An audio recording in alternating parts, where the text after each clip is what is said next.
올해는 하나님은 나의 기업이시니 하나님이 나에게 복된 소낙비를 우리가 내리겠다라고 약속하셨어요. 자, 벌써 1년의 시작이 엊그제였는데 이 말씀을 가지고 우리 사는 성도들 또 에베네셀의 하나님 또 여호와 이레의 하나님 에베자 기도자 영적 기도자 전도자 이 메시지가 지금 계속 여러분 지금 메시지가 흘러나가고 있습니다. 청지기 120대 안디옥 교회 완성 또 전도 선교하는 새 시스템 놓고 기도하면서 이제 이런 단어들을 여러분들이 잊어버리지 않고 이제 우리가 살아가는 거죠. 그래서 특별히 5월은 지금 가정의 달입니다. 그래서 가정의 달 때 복음으로 세워지는 가정이라는 주제를 가지고 이제 이번 한 달 우리가 살아가야겠는데 우리 한번 따라서 할까요? 복음으로 세워지는 가정. 자, 복음을 세워지는데 첫 번째 주에는 말씀, 두 번째는 관계, 세 번째는 결단, 네 번째는 기도, 다섯 번째는 이제 세상을 살리는 가정 이런 시리즈로 해서 말씀을 좀 보도록 하겠습니다. 자, 요즘 우리 가정들이 이제 어떤가 한번 살펴봐야 되는데 제가 이렇게 서론을 이렇게 준비하면서 핵심은 그겁니다. 서론의 핵심은 다른 건 다 잊어버려도 우리 교회가 점차 이렇게 가정적인 그런 하나님이 가장 기뻐하는 그런 가정을 세우고 복음으로 세워지는 그런 모든 것이 회복되고 또 여러분들 마음속에 모든 것이 다시 가정의 방향을 세우고 가문을 세우는 그런 현장이 되기를 주의 이름으로 축원합니다. 자, 그렇게 말씀을 보고 한번 여러분들이 이 서론 부분을 한번 살펴보면 이해가 돼요. 그래서 여러분들은 지금 구원받은 하나님의 자녀들이잖아요. 구원받은 하나님의 자녀들이기 때문에 세상과 구별된 거듭난 하나님의 자녀로 가정을 꾸려 나가야 되거든요. 자, 그럼 차이점이 뭔지를 여러분들이 회복을 해야 한다는 거죠. 뭔가 부족했으면 다시 회복하고 방향을 바르게 잡자는 거예요. 자, 지금 세상은 가정이 점점 휴식 공간으로 바꾸고 있어요. 그래서 이렇게 보면 요즘 우리 한국만 해도 이제 월, 화, 수, 목만 일하고 금, 토, 일은 완전히 휴식 문화로 바뀌어버렸어요. 그래서 점점 이제 신앙생활의 가라지와 쭉정이, 알곡과 쭉정이가 구분되는 시대로 이제 점점 이렇게 이제 바뀌어집니다. 이제 그렇게 돼요, 진짜로. 여러분 부모가 믿음 지키지 않으면 자녀들 제대로 키워낼 수가 없어요. 오늘 어린이날 우리가 설교지만 제가 포인트를 부모한테 조금 맞춰놨어요. 왜냐하면 자꾸 우리가 신앙생활을 어린이가 잘 우리 자녀가 잘 됐으면 좋겠다, 뭐가 잘 됐으면 좋겠다라고 우리가 자꾸 신앙생활 하는데 중요한 것은 부모라는 뿌리가 문제가 생겨버리면 그 외에 있는 알곡들은 전부 병들어요. 알곡이 될 수가 없어요. 전부 쭉정이 가라지 이렇게 돼버릴 수밖에 없어요. 그래서 부모의 믿음이 중요한 거예요. 부모의 믿음. 자, 그러면 이렇게 가정이 그것은 이제 금토일 이렇게 하지만 자, 거기다 여러분들이 생각을 하면서 그럼 가족이 이렇게 세상 사람들은 주일의 개념이 없어요. 안식의 개념이 없어요. 그냥 주일은 그냥 집이야, 집. 근데 우리가 이제 이 세상 사람들이 이 가정을 이렇게 막 휴식 공간으로만 받고 있고 또 회복의 공간으로서의 집을 이렇게 생각을 점점 하고 있는 거예요. 교회보다 신앙생활 하는 것보다 신앙생활은 신앙생활이고 그러니까 그냥 집이 그냥 안식을 누리고 내게 가장 그냥 우리만의 공간이고 이렇게 살려고 점점 진화되고 있어요. 그 사람들은. 우리는 진화는 단어 안 쓰는데 서양 사람들은 진화라는 단어를 써가면서 점점 그들이 그 욕심을 이렇게 채워가는 거예요. 자, 거기 내 써놨는데 이제 인류학자 존 S. 앨런이라는 사람이 이런 결과물을 바탕으로 여러분이 살고 있는 집에 대한 이야기를 여러 각도에서 풀어내면서 집과 인간의 관계를 고찰한 내가 이렇게 책을 봤는데 그에 져서 이렇게 이야기합니다. 집은 어떻게 우리를 인간으로 만들어 놨나 해서 집은 세상에 지친 우리를 다시 회복하게 하는데 아주 탁월한 공간이다. 집의 느낌은 우리가 관계를 맺고 휴식하고 회복하면서 경험하는 느낌들에서 나온다라고 이 사람이 이제 책에 써놨어요. 자, 이 말은 구원받지 못한 사람들 또 예수 믿지 않는 사람들이 생각하는 집 가정에 대한 개념이에요, 개념. 집 여기서 말하는 한마디 뭐냐? 지친 우리를 회복하게 해주는데 아주 탁월한 것이다. 그랬어요. 격투기 선수가 이렇게 막 이제 유튜브 UFC 거기 나가는 선수 봤더니 몸을 이렇게 회복하는데 집에서 이렇게 다이어트도 하고 집에서 살도 빼고 다시 회복하고 막 하더라고. 그 사람들은 막 몸무게를 막 이렇게 그 몸무게를 이렇게 한 10kg, 20kg씩 막 빼야 되니까 아주 극단적인 방법을 막 쓰더만요. 근데 그 옆에 누가 그걸 보냐면 아내가 그걸 보고 옆에 있는 자녀들이 그걸 보면서 이게 보는 거예요. 근데 그분이 하는 이야기가 참 가슴이 아프던데 이 가족을 지키기 위해서 자기 직업이 남을 두드리고 남은 또 맞아야 되고 막 온몸이 막 부셔져야 되는 그런 상황 속에 때로는 막 몸무게를 막 그렇게 막 다이어트를 막 해야 되는데 땀을 막 빨빨 흘리고 그 속에서 갑자기 막 얼음 찜질 해야 되고 막 그리고 또 그 시합 끝나고 나면 막 온몸이 막 다리에 여기 높이 맞아가지고 막 멍이 들어가지고 막 그런 상황에 있단 말이에요. 그런데 가정에 오면 막 아내가 울고 자녀들이 울면서 또 기쁨의 눈물도 흘리기도 하고 그렇게 하는데 그 속에서 자기가 휴식을 찾는다. 그 자기가 이 격한 격투기를 하면서도 자기는 보람을 느낀다라는 말을 제가 한 걸 들었어요. 여러분 어때요? 여러분 집의 느낌은 여기서 말한 것처럼 가족이라는 관계를 맺고 휴식하고 회복하면서 그 속에서 가족이 우리 가족 진짜 행복해라고 표현을 하잖아요. 남편들이 흔히들 그런 이야기를 많이 합니다. 아내들은 이제 옛날 우리 풍속에 의하면은 여러분들 직장생활 않고 집에서 남편 기다리고 자녀들 케어해주고 하면 이제 저녁에 이제 남편이 들어오면 저녁에 이제 집에 들어올 때 이제 먹을 것도 사오고 또 집에 들어오면은 그냥 탁 이렇게 해서 아주 구수한 그 저녁 식사를 탁 두고 서로 이렇게 막 이야기 나눴잖아요. 우리 어릴 때만 해도 그런 시절이 있었죠. 회복이라는 개념이 굉장히 가정이 컸어요. 회복.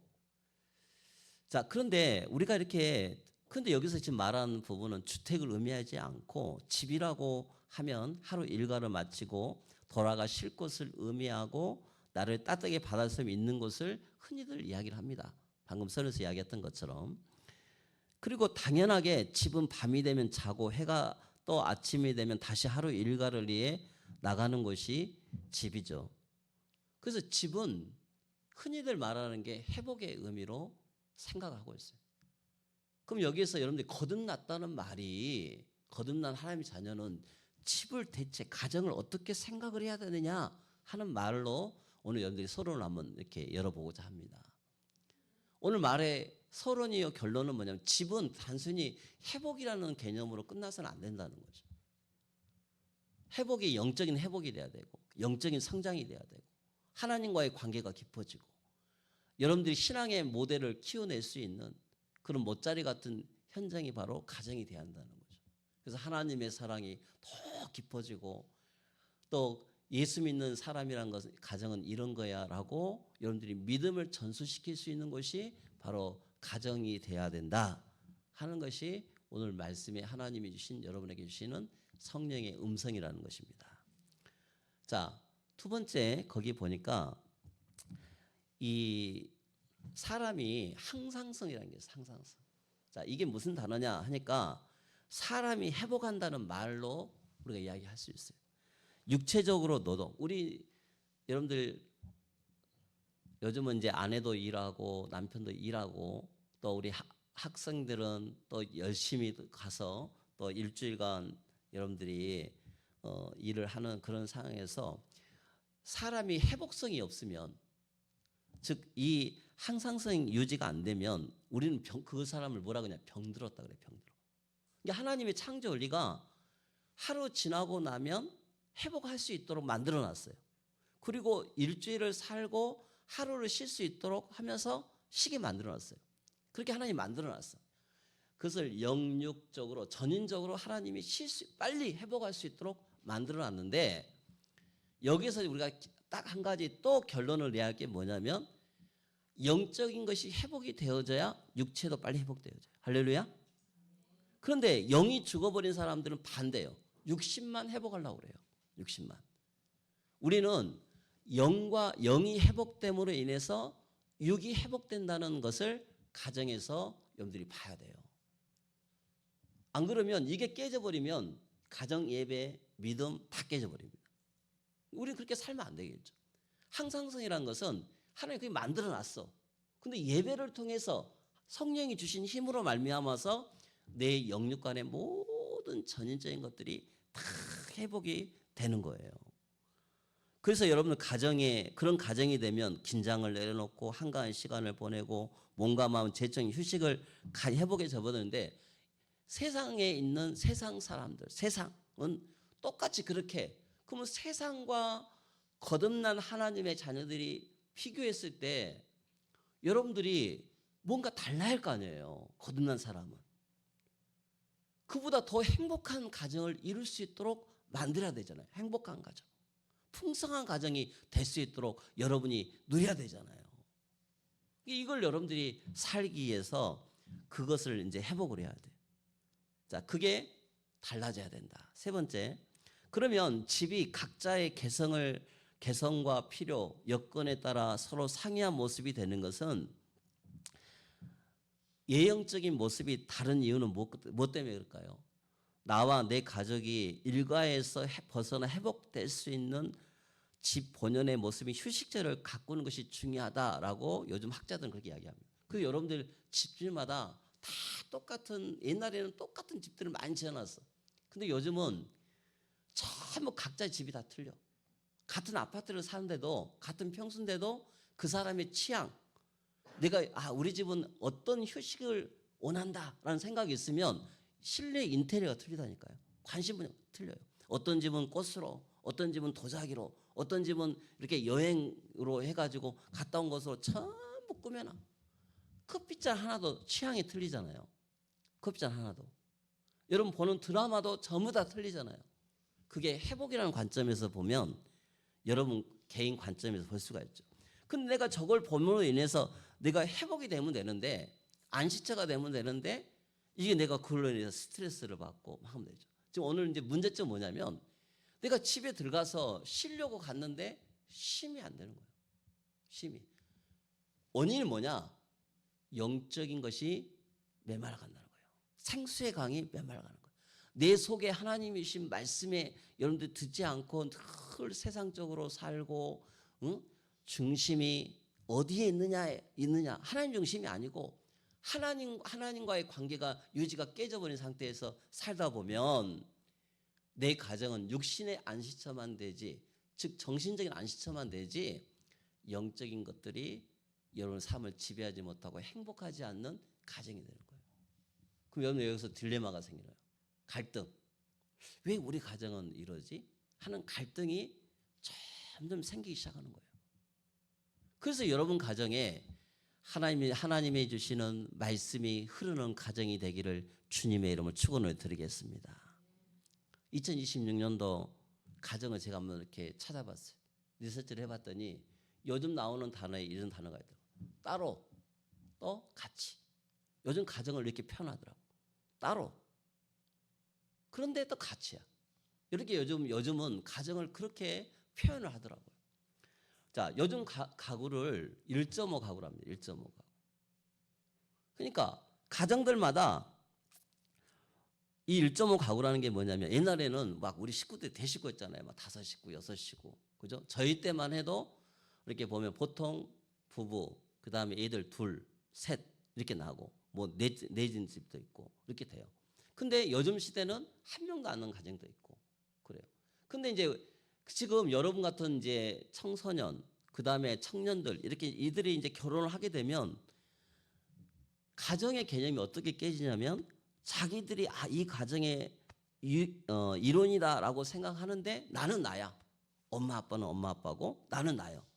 그러니까 독립성을 유지해.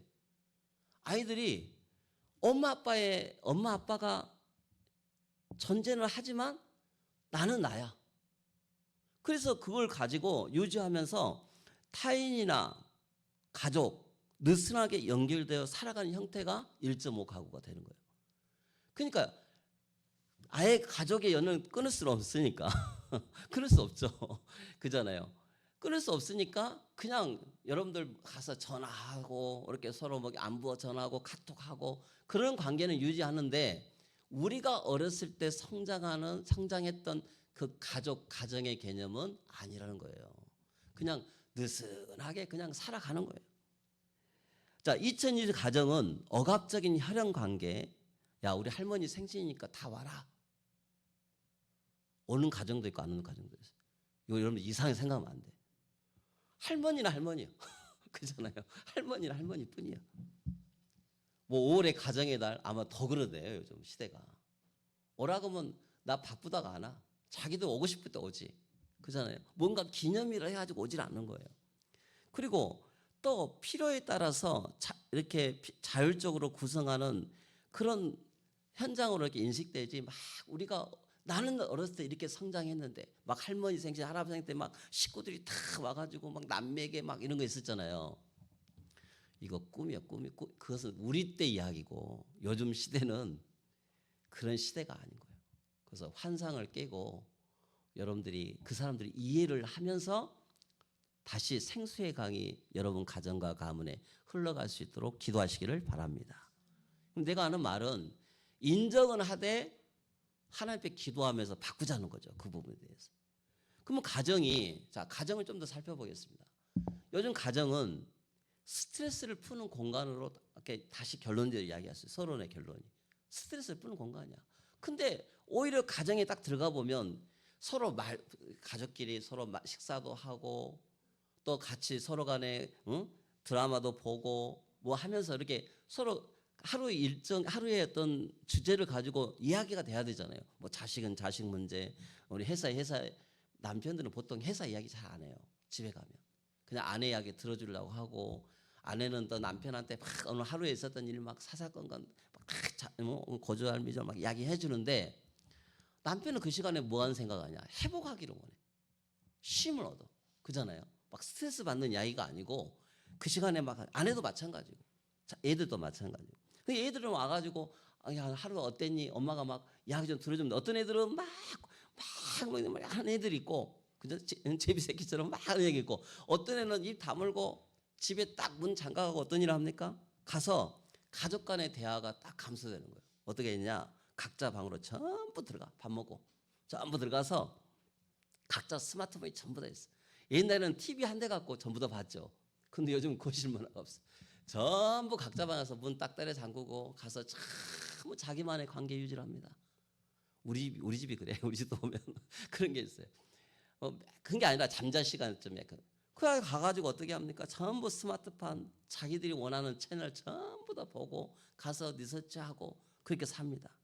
그런데 이 말이 뭐냐? 함께 있어도 따로 노는 상태가 되는 거예요. 이 가정이 그게 회복이라고 생각하는데 하나님은 그걸 회복이라고 하지 않죠. 점점 각자의 생활만 쌓여가는 거죠. 그러니까 서로 관계에 행복이 없는 가정이 되는 거예요. 자, 두 번째 서로는 또 하나 흐름이 있습니다. 요즘은요 가정이 옛날에는 교육의 중심이었어요. 그런데 지금은 학원이 전부 그 교육 중심으로 옮겨버렸어요. 여러분 부모는 관리자가 되고 자녀는 소비자가 되는 거예요. 우리 학원 하신 거 아시죠? 얘들 그냥 전부 다 얘들 교육시키면 입금했지 누가 부모가 찾아와서 원장님하고 상의한 거 별로 없을 거예요. 대부분 그럽니다. 그래서 저는 애들 키울 때는 일부러 제가 원장님 찾아갔어요. 돈 이렇게 결제는 하더라도 찾아와서 아이 어떻습니까? 그런 때도 있었어요. 근데 그런 시절이 지나가 버리더라고요. 여러분 아이들을 가정에서 가르칠 수 있는 시간은 한 15년? 그 뒤에는 곧 애들이 이제 청소년, 고3 대학생만 돼버리면 얘들은 부모 손 이미 떠나버려요. 그럼 언제 이게 다 형성되냐? 어린 시절. 말씀이 흐르는 가정, 어린 시절에 이게 형성이 돼가는 거예요. 그래서 오늘 여러분들 근데 함께 사는데 이게 서로 연결이 되지 않는 거죠. 말은 하는데 마음은 연결되지 않는 관계. 기능은 있는데 방향이 없는 관계. 우리 가정은 여러분 어떠냐 이거예요.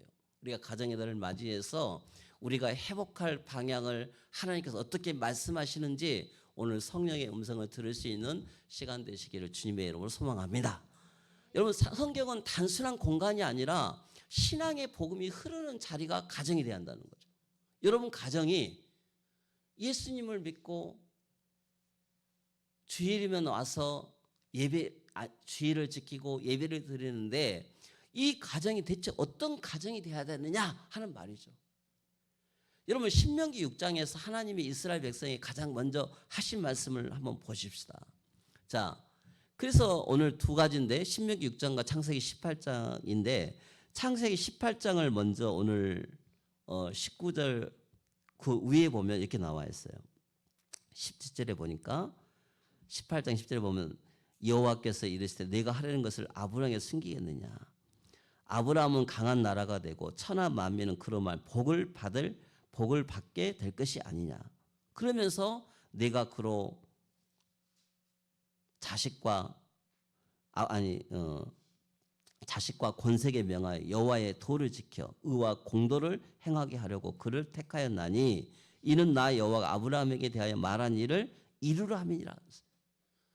네 자녀와 네 후대에게 네 천대까지 이 복의 축복을 전달하는 것이 가정이다라고 말하고 있는 거예요.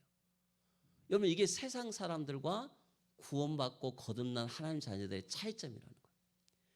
여러분들이 이걸 잘 생각을 해보면 오늘 말씀을 두고 신명기 6장 4절 9절로 넘어갔을 때 자, 이 부분이 이해가 되는 거예요. 자, 그러면서 여러분들 이스라엘아 들으라 라고 말씀하십니다.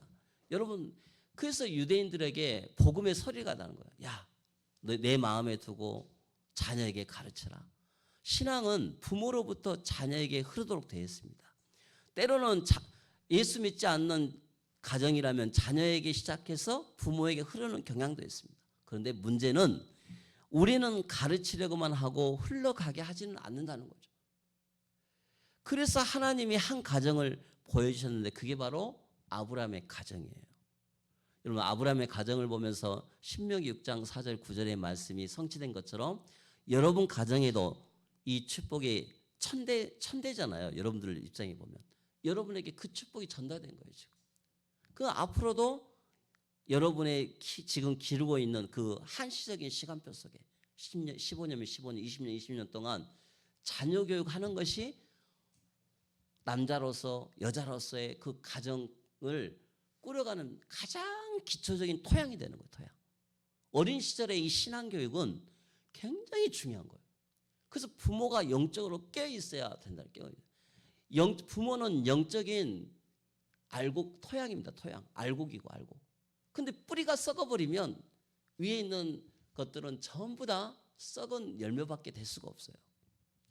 여러분 봐보세요. 그래서 하나님이 아브라함 가정을 보면서 너희들 이렇게 살아라고 말씀하시는데 1번, 2번 봐봅시다. 가정은 어떻게 살아야 되냐? 하나님 중심으로 시작돼요. 신명기 6장 4절 봐봅시다. 이스라엘 들으라. 우리 하나님 여호와는 오직 유일한 여호와이시니 라고 우리 가정의 신앙 고백을 말을 해야 돼요. 여러분 우상 섬기는 가정이 아니고 유일하신 하나님을 섬기는 가정. 아멘. 이게 우리 집안의 신앙적인 모토가 돼야 돼요. 가장 중심 동기. 그냥 주일에 와서 예배 한 번 드린 걸 끝난 게 아니라니까요. 이게 안 되지면 가정이 회복될 수가 없어. 영적으로 회복도 안 되고 그냥 가정일 뿐이야. 가정 그냥 하나의 집에 와서 잠 자고 밥 먹고 돈 대주고 하는 가정으로 끝나서는 안 된다는 거예요. 한마디로 하나님이 유일하시다는 거, 믿음을 선포하는 믿음을 흐름을 갖다가 전달해 주는 것이 가정이 돼야 한다는 거예요. 이 축복을 누리시기 바랍니다. 자, 자, 가정이 무너진 이유는 중심이 바뀌었어요. 요즘 가정은요, 한 명만 예수 믿으니까, 한 명만 자식을 낳으니까, 2명 자식을 낳으니까 자녀한테 온갖 애지중지 다 그 아이가 막 합니다. 그런데 아이가 돈 중심이 되고 또 아이가 성공 중심이 되고 이렇게 살면 안 되겠죠. 그런 가정은 반드시 나중에 흔들립니다. 그런데 아브라함은 달랐어요. 어디 가든지 제일 먼저 한 일이 뭐였어요? 창세기 12장 7절 읽어보겠습니다. 시작. 여호와께서 아브라함에게 나타나 이르시되 내가 이 땅을 내 자손에게 주리라 하신지라. 자기에게 나타나신 여호와께서 그가 그곳에 제단을 쌓고 그랬어요. 아브라함은 가는 곳마다 제단을 쌓았어요. 제일 큰 축복이 제단 쌓는 거예요. 하나님 알아가는 거. 교리, 문답. 하나님의 말씀의 문답을 그들에게 전달해라. 묻고 대봐라. 묻고 답해라. 그게 가정교육이에요. 가정교육. 주일날 여러분들이 와가지고 오늘 주신 말씀을 배우고 가잖아요. 이 주신 말씀을 자녀들에게 선포하고 그 주신 말씀 갖고 예배드리고 이게 얼마나 큰 축복이에요. 12장 8절 시작. 거기서 베델 동쪽 산으로 옮겨 장막을 치니 서쪽은 베델이요 동쪽은 아이라. 그가 그곳에서 여호와께 제단을 쌓고 여호와의 이름을 부르더니 그랬어요. 자, 단을 쌓고 하나님께 예배한 것이 삶의 중심이 하나님이라는 고백을 하는 거예요. 장막이란 말은 집을 짓는다는 뜻이에요. 모든 집을 지을 때 이동하는 수단에 집을 지어놓고 하나님 앞에 제단을 앞에 딱 제단을 중심으로 창문들이 전부 열려져 있어요. 집의 문들이 전부 그 중심으로 열려져 있어요. 그게 뭐예요? 이스라엘 들으라. 하나님은 여호와 하나님은 유일하시다. 우상 섬기지 마라 라고 말을 하고 있어요. 여러분, 그러면서 그들은 일주일에 한 번씩 예배드리고 매일 하나님 앞에 예배드리는 모습을 볼 수가 있습니다. 여기서 중요한 점은 하나님의 삶의 중심에 두었다는 말이에요. 여러분들 오늘 주일이죠? 주일은 삶의 중심이에요. 할렐루야. 세상 사람들은 주일은 쉬는 날이에요. 금, 토, 일 쉬는 날이에요. 우리에게는요, 주일은 삶의 중심이에요. 모든 시작이 주일부터 시작되어져요. 어떤 일이 있어도 삶의 중심은 주일이에요. 여러분들이 어느 현장을 주일날 혹시 출타하는 일이 있으면 가서 예배는 꼭 드리세요. 아멘. 가서 예배는 반드시 드려야 돼요. 우리 나가 있는 객지에 나가 있는 우리 청년들, 대학생들 가서 꼭 예배는 반드시 교회 가서 예배 드리도록 기도해야 돼요. 우리 교회에서 예배를 못 드리는 경우에는 그렇게라도 단을 쌓아라. 되도록이면 본교 중심으로 예배 드리면 좋지만 여러분 상황이 안 되어졌을 때는 꼭 그것을 반드시 가족들에게 자녀들에게 믿음의 본을 보이도록 하는 것이 중요합니다. 그게 흘러가야 돼요. 그게 부모 신앙이 됐어요.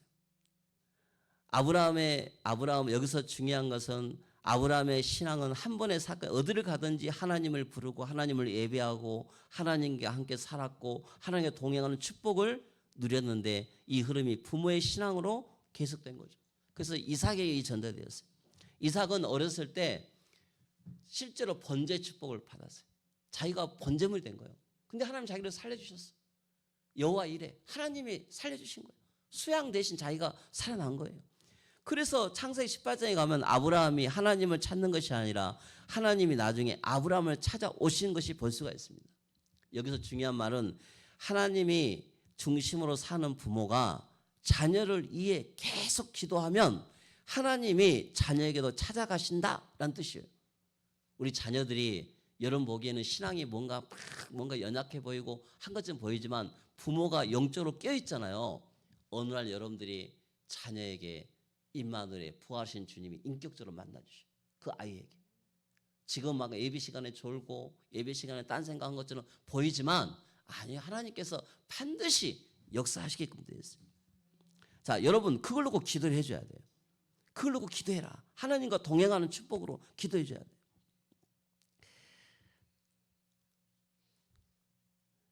그래서 단을 쌓던 신앙의 나중에 자녀가 그 아이가 부활의 하나 인격적인 만남을 통해서 신앙으로 발전하고 하나님께 교제가 되면서 창세기 18장 19절 봐보세요. 내가 그를 안다. 하나님이 인정하신 거예요.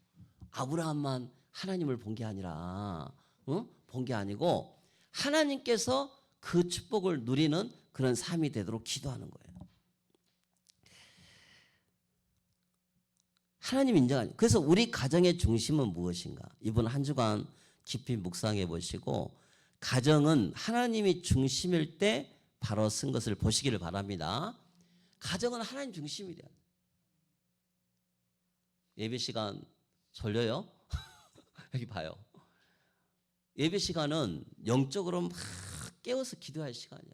그죠? 여러분들이 말씀을 못 알아먹어도 하나님이 지금 뭐라고 말씀하신가를 잘 듣지 않으면 안 되게끔 되죠.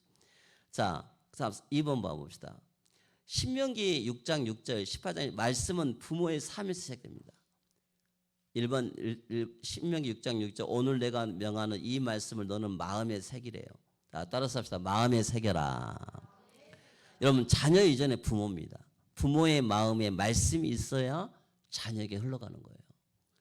창세기 18장 19절에 이 말씀은 언제 나오느냐? 하나님이 아브라함을 찾아오신 장면입니다. 소돔 심판에 전에 하신 일이죠. 하나님이 아브라함에게 왜 이를 먼저 알리시느냐? 아브라함은 단순한 선택된 사람이 아니라 사명을 받은 사람이었습니다. 그래서 하나님이 말씀을 명하는 그 말씀에서 삶이 진행된 거였어요. 말로 시키는 것이 아니라 삶으로 흘러가는 것이었습니다. 아브라함은 삶에서 완벽하지 않았어요. 아브라함을 보면요, 늘 실수투성이도 많았어요. 사건이 많아서 불신앙도 해보고 입으로 고백도 하고 실수도 해보고. 근데 중요한 점은 하나님 앞에 사는 사람이었어요. 하나님께 맡기신 사명을 갖고 살았어요. 여기서 중요한 점은 자녀는 부모의 설교를 기억하지 않고 부모의 삶을 기억하는 거예요.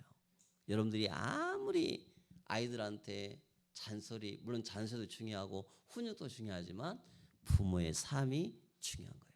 신앙은 가르치는 것이 아니라 자녀에게 흘러가는 것입니다.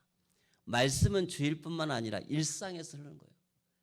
하나님은 완벽한 부모보다 하나님이 너와 함께 하신 것을 삶 속에서 보여주는 영성이 중요한 거예요. 영적인 생활. 이게 중요한 겁니다. 자, 3번. 자녀의 문제보다 부모의 방향이 먼저입니다. 여러분들 자녀를 놓고 기도할 때 우리 아이의 문제점만 보지 말고 부모의 방향을 놓고 기도를 하세요. 부모 기도는 흔히들 이렇게 기도합니다. 우리 아이 잘 되게 해주세요. 당연하죠. 두 번째, 공부 잘하게 해주세요. 건강하게 해주세요. 축복받게 해주세요. 문제게 해주세요. 근데 하나님은 이것보다 완벽한 부모가 아니라 흘러가는 부모, 말씀이 우리 아이들에게 흘러갈 수 있도록, 그게 어린 주일에 부모에게 하고 싶은 말씀. 이게 되어져야 항상성 유지가 되는 거예요. 영적으로. 영적으로 빨리 신앙이 회복되는 거예요. 부모가 영적으로 깨어있지 않으면 자녀들은 점점 말라 비틀어집니다. 깨어있어야 돼요. 우리 어린이들, 우리 청년, 우리 중고, 초중고 대청, 우리 친구들 예배 시간에 영적으로 딱 깨어서 메시지 준비하려면 주일날 진짜 여러분들 말씀 하나도 못 받고 가요. 어떻게든 말씀 못 잡고 갈 수 있도록 기도해야 돼요. 우리가 부모들이 살면서 여러분들이 엄마 아빠들 완벽하지 않죠. 그러나 신앙에서는 모델입니다. 완벽한 부모가 아니라 하나님을 향해 흐르는 부모가 되기를 주님의 이름으로 축원합니다. 자녀를 통제하지 말고 하나님께 맡기세요. 늘 하는 말이지만 하나님께 다 길러주십니다. 그러면 부모가 말씀 속에서 성장하고 말씀 속에서 회복되는 것을 가정을 딱 꾸며놓으면 얘들은 그렇게 다 성장이 돼요. 믿음의 가문이 되죠. 믿음의 가문. 그게 제가 여러분들한테 하고 싶은 이야기예요. 주님, 이 아이는 제 것이 아니고 제가 키우는 것이 아니라 맡겨진 영혼인 것을 늘 여러분들이 고백을 하시기 바랍니다. 결론입니다. 오늘 하나님 묻습니다. 너의 가정은 어떠하냐? 오늘 저도 내 가정을 살펴보고 고민을 해봤습니다. 잘 안 돼요. 제 모습을 보니까 저도 인간적이라 실수투성이에요. 그런데 하나님 앞에 내 가정을 드리는 겁니다. 여러분, 하나님 중심으로 세우겠습니다. 우리 한번 고백할까요? 하나님 중심으로 세우겠습니다. 말씀을 내 삶에 두겠습니다. 가정을 말씀이 흐르는 자리로 만들겠습니다. 이런 믿음의 가음은 어린이 주간이 되셔서 이런 어버이가 되시기를 주님으로 축원합니다. 하나님 아버지 감사합니다. 이 축복을 누리는 믿음의 가정 가문이 되게 하여 주옵소서. 예수 그리스도의 이름으로 기도합니다. 아멘. 찬송 563장 부르시면서 예물 드리겠습니다.